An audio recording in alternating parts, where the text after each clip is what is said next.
Robin Vincent. We begin in a moment that might feel like the worst day in a person's life, a crisis moment. When someone is in distress, who should respond to the call for help? Police officers or social workers? The answer can bring about two very different outcomes. After the murder of George Floyd and the movement for Black lives, police departments reformed.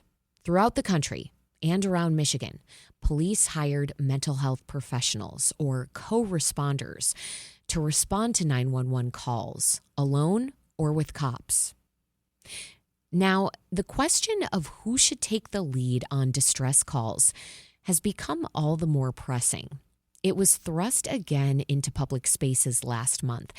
That's when Ypsilanti residents became upset after a SWAT team had a 30-hour standoff with someone who they say was experiencing a mental health crisis. Hillary Nussbaum is a co-responder supervisor for the Oakland Community Health Network. Her organization partners with Oakland County Police Departments by having co-responders work alongside police officers. Producer Sam Corey spoke with Hillary about what a co-responder does and when they should be called to take action on a 911 call.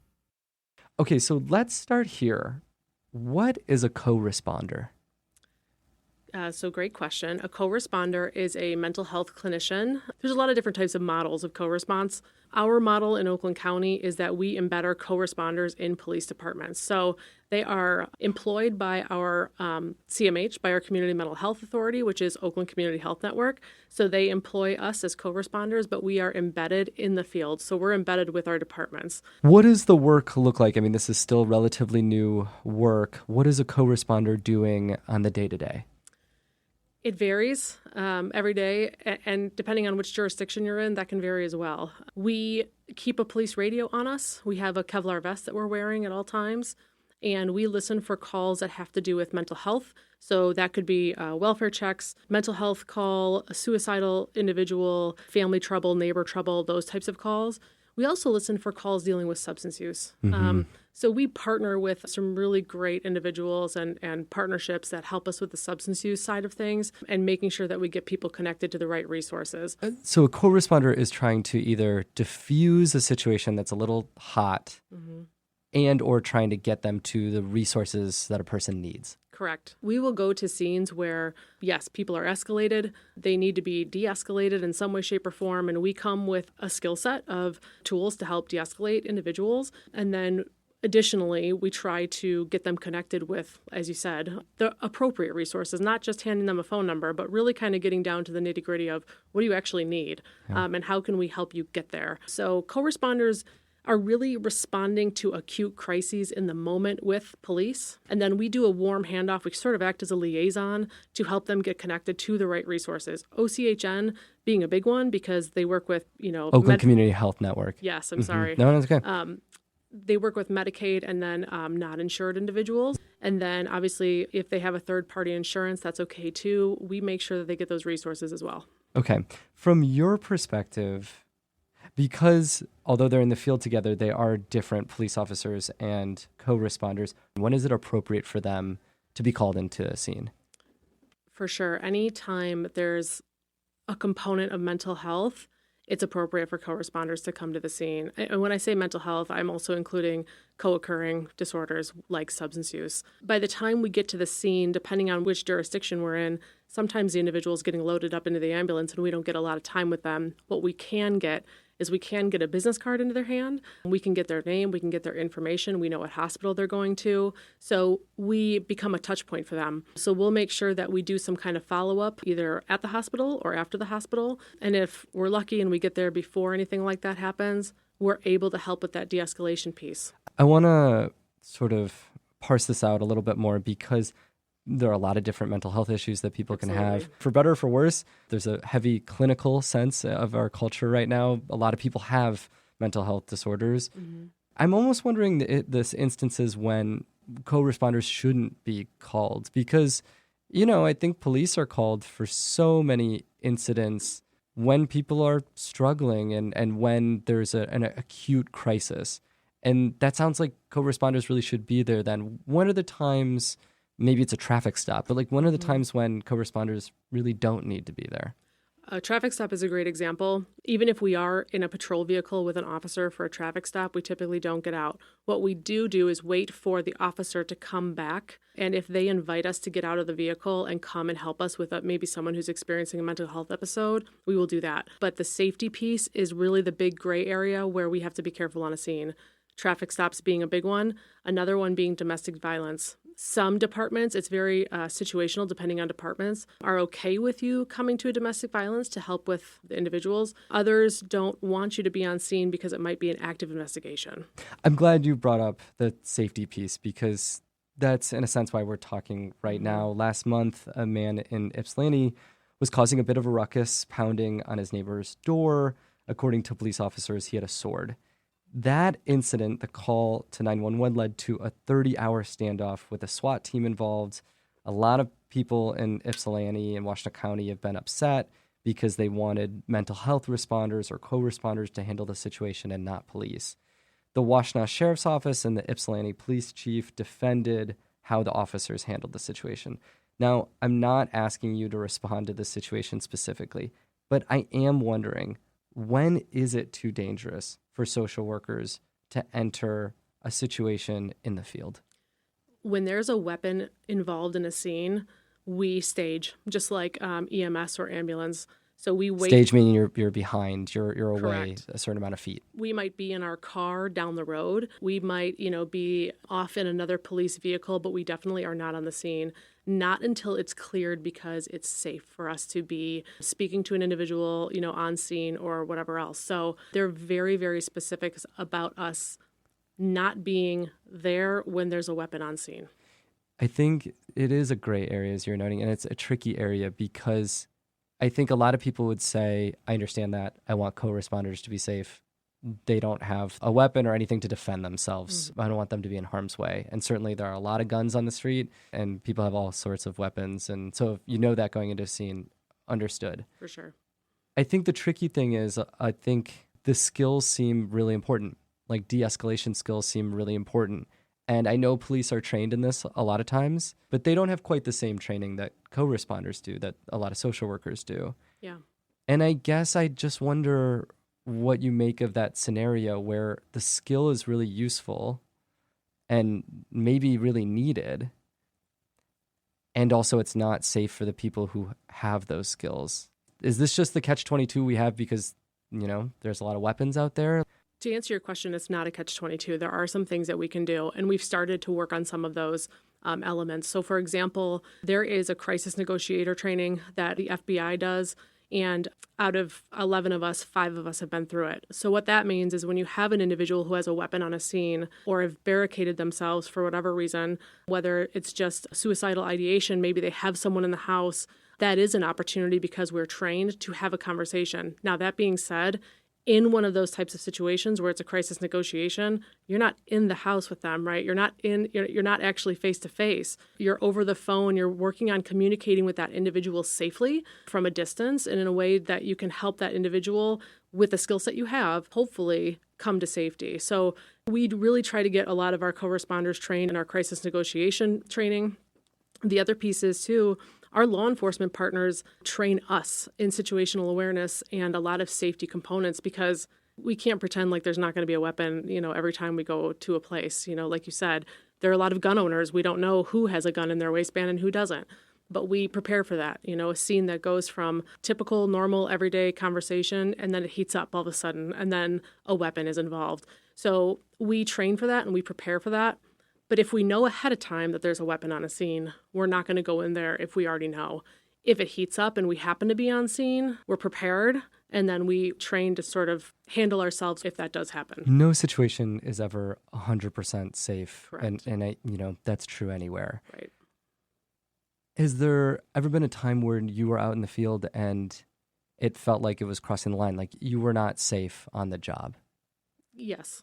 There have been those times. The one particular time that comes to mind, and I use it as an example when I'm training co-responders, was mostly by my own doing because I made errors and forgot some very critical steps that I needed to do along the way, which was contact dispatch and let them know where I was and, at what time. And I was dealing with an individual who was in a full-blown manic episode, and he was in my face and he was screaming at me. And in that moment, it was, I sort of had this sort of slow motion moment where I was like, I could get injured right now. And that is a possibility. Luckily, that didn't happen, but you certainly learn from those moments. What did you do? What happened? I got on my radio and I called for a unit to join me where I was. And luckily, I think that made him nervous enough to turn around and walk away. So I was very grateful for that radio to be on me in that moment. But these things can happen. We take the job knowing that injury can happen, but we really try to mitigate it as much as humanly possible. This is The Metro on WDET, Detroit Public Radio. I'm Sam Corey speaking with Hillary Nussbaum, a co-responder supervisor in Oakland County. We're speaking about when social workers and co-responders are called onto a scene and when they should be called onto a scene. That's after an incident last month when many Ypsilanti residents were upset about a SWAT team being called on someone who they say was experiencing a mental health crisis. Hillary, in your work, have you ever felt like you should have been called onto a scene or a co-responder that you were working with should have been called onto a scene but wasn't? I can't think of a specific situation where we were known to be working during that time and we weren't called to a scene. Have there been scenes that we wish we could have been at, but we weren't because we weren't working? Sure. Typically, the relationships that we've established with our officers, they can consult with us, they can give us a call, they can make that referral to us, which they will. But I can't think of something specific where we've missed something just because they didn't think we needed to be there. I think when every co-responder starts their position, the biggest thing we can do is work on relationship building. But what we are allowed to do is self-dispatch. So if we do hear a call that we think we need to be on, we have that ability to do that, to call ourselves onto a scene. And then when that trust gets established with police, they end up being the ones to call us more often than we self-dispatch. So, I mean, those calls are through 911. Mm-hmm. Most people still use 911 when there's a problem, including when there's someone experiencing a mental health crisis or a mental break.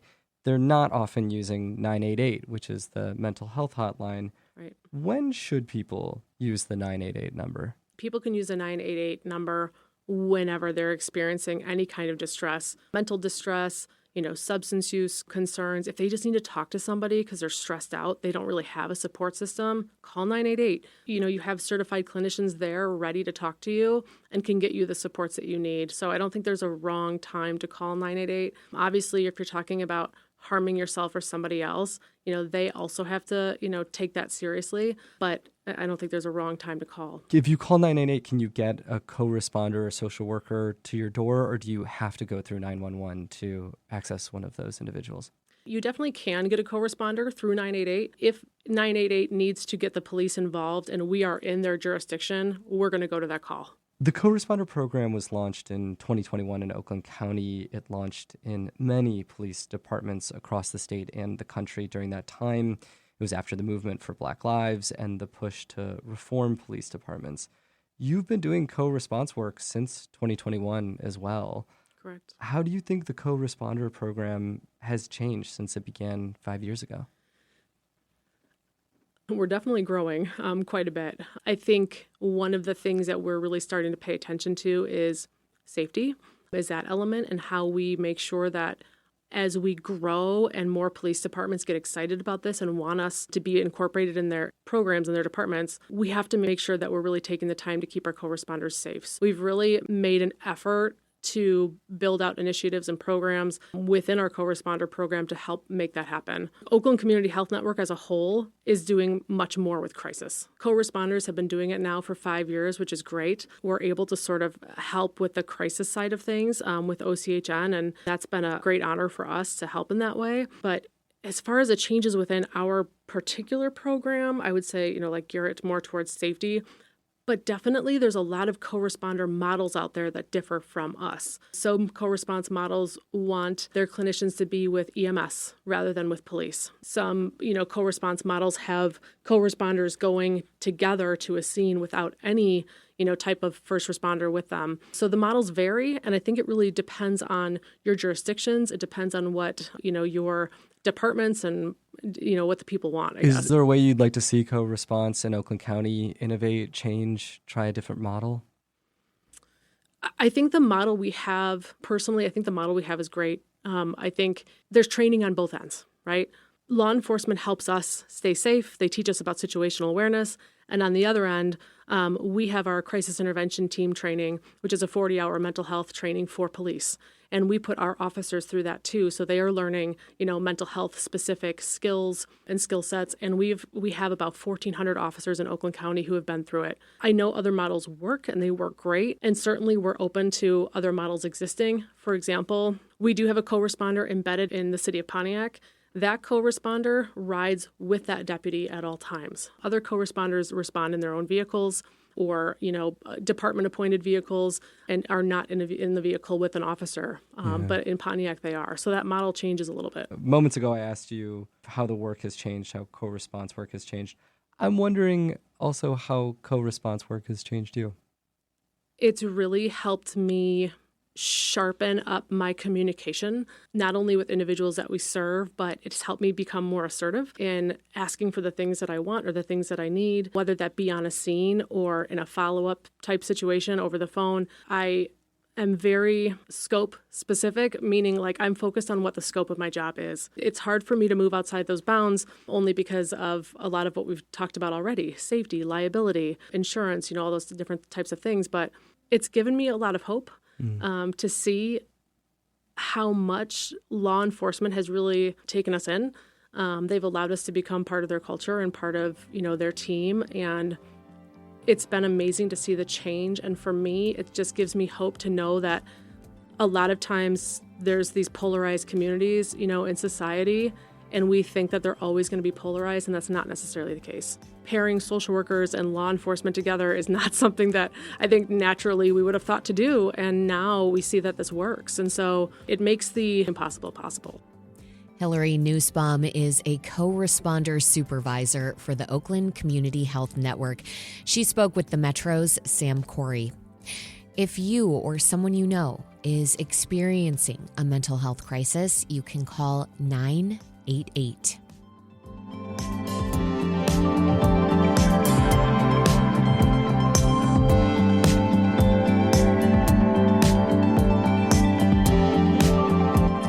It's the Metro on WDET. I'm Robin Vincent. Think about the last time you showed your ID at the bank, the pharmacy, a traffic stop. Now, imagine you don't have one.